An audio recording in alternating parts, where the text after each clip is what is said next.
નમસ્કાર દર્શક મિત્રો, આપ જોઈ રહ્યા છો વીર ન્યૂઝ લાઈવ। તો જોઈએ આજના મહત્વના સમાચારમાં। આ રજૂઆતમાં રાષ્ટ્રીય દલિત અધિકાર મંચ કચ્છ અને સ્ટ્રીટ વેન્ડર એસોસિએશન કચ્છના આગેવાનો અને શેરી ફેરિયાના લારી ગલ્લા ધારકોમાં મહિલાઓ સહિત બહોળી સંખ્યામાં જોડાયા હતા। ગાંધીધામ નગરપાલિકા અને પોલીસ દ્વારા અમાન્ય વર્તન કરવામાં આવે છે તેવી રજૂઆત કરવામાં આવી। બ્યુરો રિપોર્ટ વીર ન્યૂઝ લાઈવ રમેશ સત્યની સાથે। આપની આસપાસ બનતી ઘટનાના સમાચાર જોવા માટે વીર ન્યૂઝ લાઈવને લાઇક કરો, શેર કરો, ચેનલને સબસ્ક્રાઇબ કરો। જો આ મારા ખ્યાલ મુજબ ત્રીજી કે ચોથી વખત હું અહીંયા આવ્યો છું આ મુદ્દા માટે। પ્રથમ તો ખરા અર્થમાં આપણી પણ ક્યાં કચાશો છે। આટલી વખત આપણે મળીએ છીએ, લડીએ છીએ અને છૂટા પડી ધંધો ચાલુ થાય એટલે પાછા ઘર ભેગા બેસી જાય।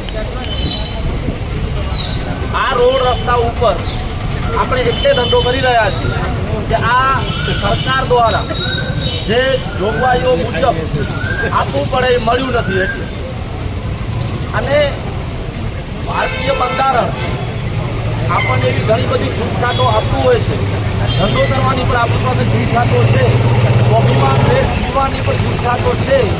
તે છતાંનો એ છૂટછાટોને આપણે સમજી ન શકતા હોઈએ તો પ્રથમ કચાશ આપી। આજે આપણે અહીંયા શું કામ ભેગું થવું પડ્યું? કારણ કે મહાનગરપાલિકા હોય કે પોલીસ હોય તેના દ્વારા દમન કરવામાં આવ્યું। તમારા ધંધા રોજગાર બંધ કરવા માટે આવ્યા ત્યારે તમે અહીંયા આવ્યા છો। પણ આ કેવી એક લડાઈ છે જે સતત ચાલતી હોવી જોઈએ। આના માટે એક શેરી ફેરિયા અધિનિયમ કાયદો બની ગયો છે।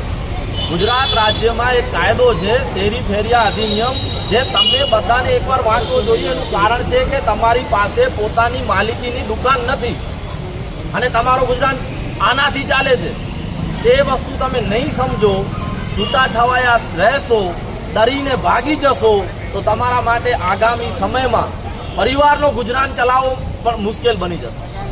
અમે જ્યારે પણ આવીએ છીએ ત્યારે ચોક્કસ પરિણામ આપ્યું છે। હું જ્યારે પણ આવ્યો છું ત્યારે ચોક્કસ પરિણામલક્ષી કાર્ય કર્યો છે।